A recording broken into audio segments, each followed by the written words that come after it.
Oh, hi there! Do you still remember this legendary synthesizer?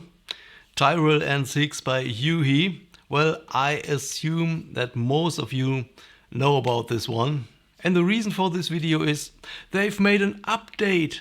Yes, they've updated Tyrell 6 finally after about 9 or 10 years, I think. It's VST3 now and 64-bit and everything you need. And honestly, the performance issues were the main reason I stopped using Tyrell in my productions many years ago, like 5 or 6 years ago. So now it's the perfect moment to rediscover this brilliant synthesizer. And I spent the whole afternoon reading the manual, making tests and try to learn everything. Because it's not easy when you first look at it. Okay, the terminology and signal flow. I want to show you some very important things so that you will hopefully find it much easier after watching this video to create your own sounds. And of course you want to create your own sounds, am I right? And if not, it's no problem. We have a very nice preset library here in UHE. It's this button. And please let me know if you want me to go through some sounds and make a sound demo or something, or maybe even write some music with Tyrell. Because this video is not a sound demo. We want to look at the features and the signal flow and everything. But it's really important that you let me know in the comments, because I have so many video ideas and so little time, I don't know where to start, you know. Okay, presets library is very nice.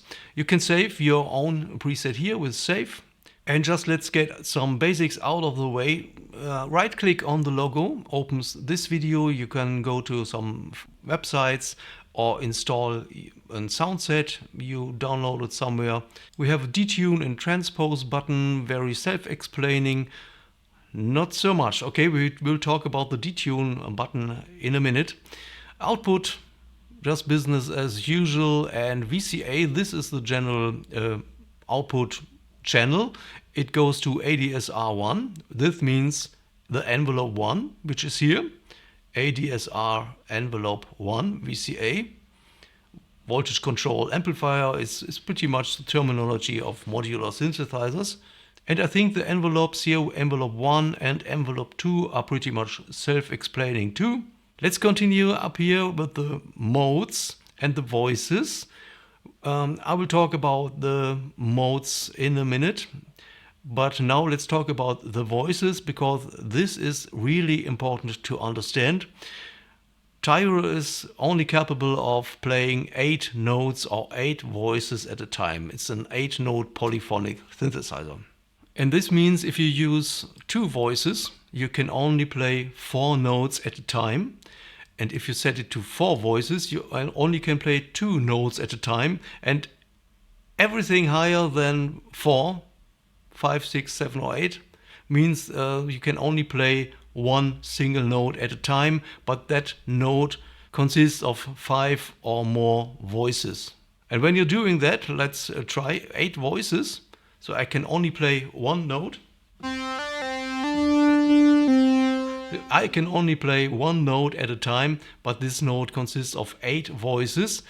And to make it really sound cool, we need to detune these voices, of course, so that they are not all the same. And now you do that with the detune button.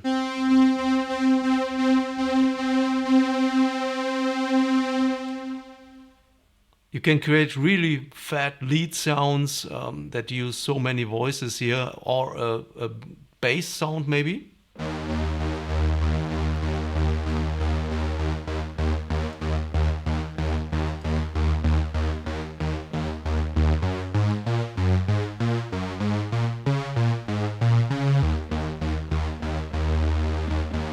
It already sounds really cool, and I have done nothing to the oscillators, not yet. I go back to 1 voice. Okay, when it's set to 1 voice, the detune, you need to reset the detune as well, because now it's everything detuned, okay?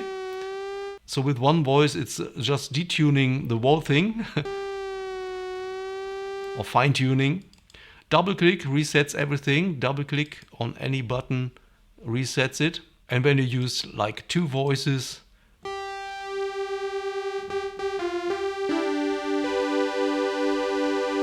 you detune the two voices against each other, like you know from other synthesizers as well. Before we talk about the oscillators and the mixer section, let's check out drift. Drift is, in my understanding, just like a simulation, an analog simulation. It sounds more analog when it's on, because it somehow detunes the oscillators in a random way. But you can also turn it off to create a more modern sound or digital sound. And if I don't forget, we can check it maybe later.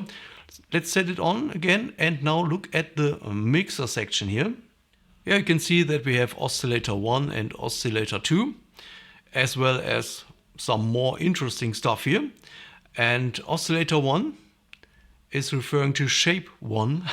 I know it's quite confusing. I don't know why UE often uses different words for the same thing. But anyway, we have sine curve, triangle, saw wave, and also a square wave.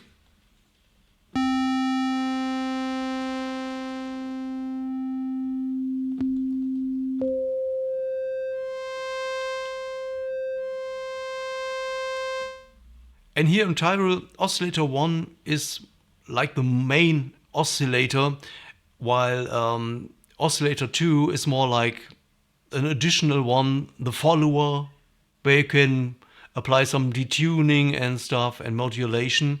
But oscillator 2 only generates a saw wave or a square wave. Let's check it out. Bring it up here.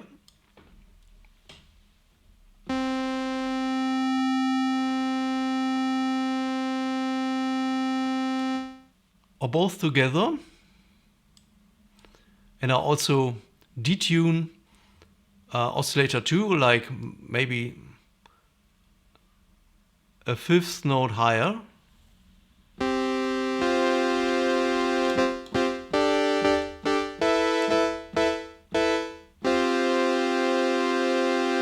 So tune 2 is also referring to only oscillator 2. And fine as well. It just affects shape 2, oscillator 2.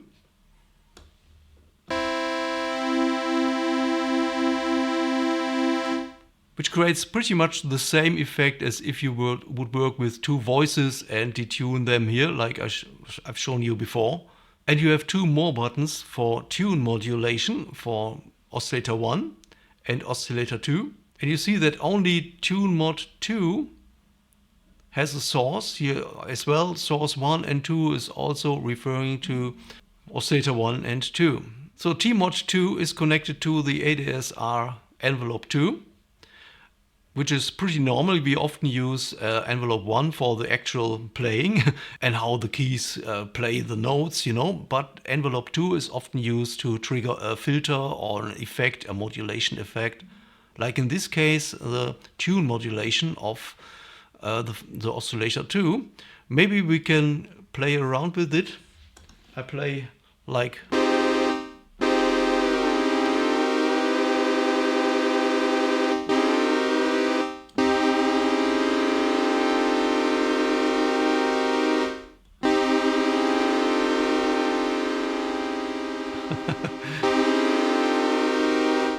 So I hope the oscillator section is a bit clearer now. And remember, oscillator 1 is the main oscillator here, and also the sub fader here is connected to oscillator 1, but in my understanding it only plays a square wave. Let's see if that's true. Oh yes. So you can change that, but it's very cool to add a little bit warmth to a pad or whatever.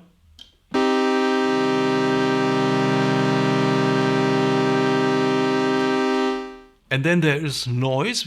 Let's do the same with noise. Crank it up and let's play some ground noise.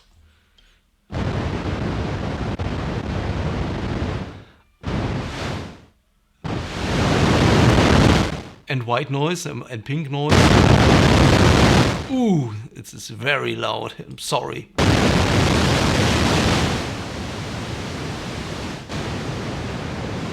So this is a big waterfall, and this is the heavy summer rain.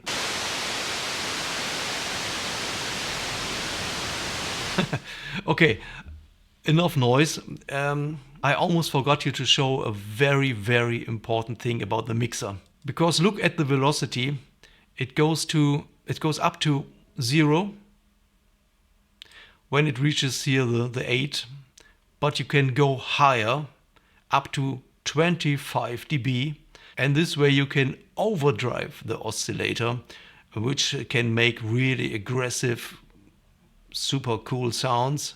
But you also have to be a bit careful when you create your sounds. Normally it's you're working in this area, and when you go above 8, aka 0 dB, it really starts overdriving. And we have a ring modulator here as well as a feedback fader. And this feedback fader is very interesting. You can add even more distortion and craziness to your sound, because the normal signal flow is that the oscillators go through the mixer and into the filter, of course. But now the output of the filter can be sent back to the feedback fader. And the best thing is, maybe we try how it sounds right now.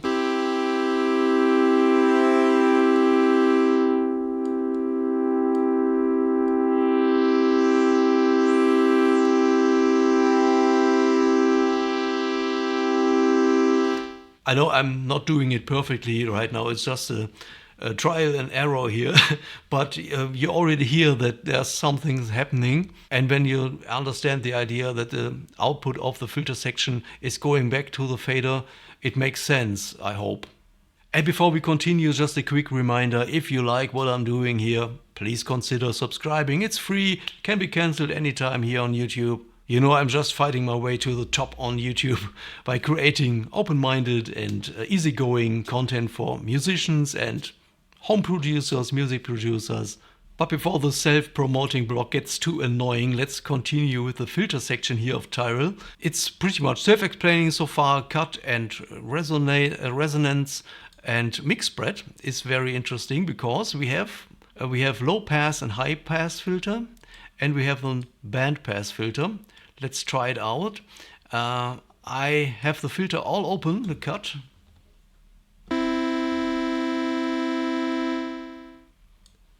And it disappears, because this is the way you move the filter envelope, okay, the filter curve. And you also can close the filter totally, and you still hear something, because mix spread is wide open.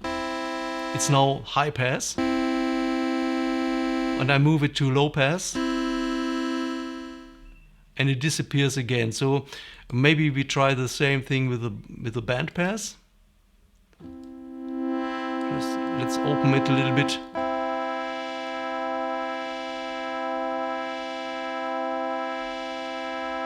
And of course you can also modulate the filters with Mod 1 and Mod 2, and you can see that the source 1 and source 2 is set both to ADSR in this case, but you can always change that to a number of values. But so far I think that's all I can tell you about the filter section here. The rest you can make up on your own. Key follow, of course, is also self-explaining if you ever worked with synthesizers before. So let's continue with the oscillator mod section here and get the easiest thing out of the way first, which is maybe the pitch bend range here and the glide.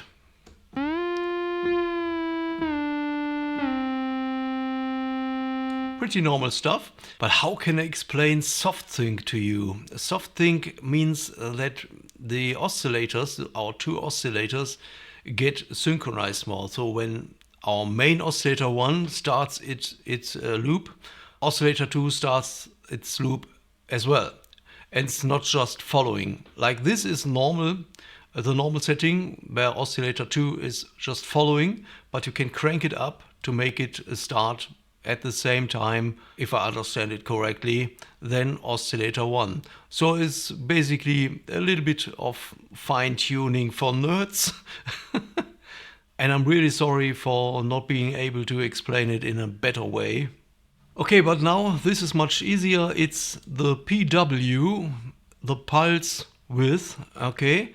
And it affects, of course, triangle, square and sine curves. And then there is the vibrato effect here. But nothing's happening. Why is that? Because vibrato is always connected to LFO1 and there is no way to do it in a different way. It's like hardwired. And I have my LFO1 set to 1/16th note. And triangle curve, you can change that as well if you want. But the depth mod source is connected to my mod wheel. Okay, so let's turn it up and use my mod wheel.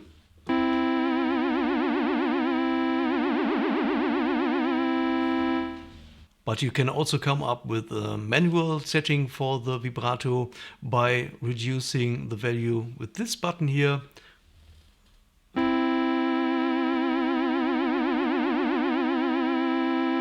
So you don't need to use the mod wheel. And of course, when you set it to 0, you can just normally use this slider here.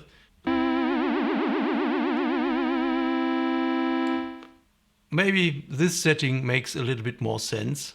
Well, I think I have covered most of the really important things here in Tyrell, like the signal flow and terminology. But I also want to talk about the matrix, which is right behind me, and maybe some other things like the drift feature. We wanted to test this as well. So I've loaded one of my old presets I've made like 10 years ago. It's a pad sound and I'm gonna play with all the settings, try to change the pad sound and apply some other settings. And you just watch out what I'm doing and let's hope for the best.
Yeah, we have an actual drag and drop functionality in the Matrix. Did you know that?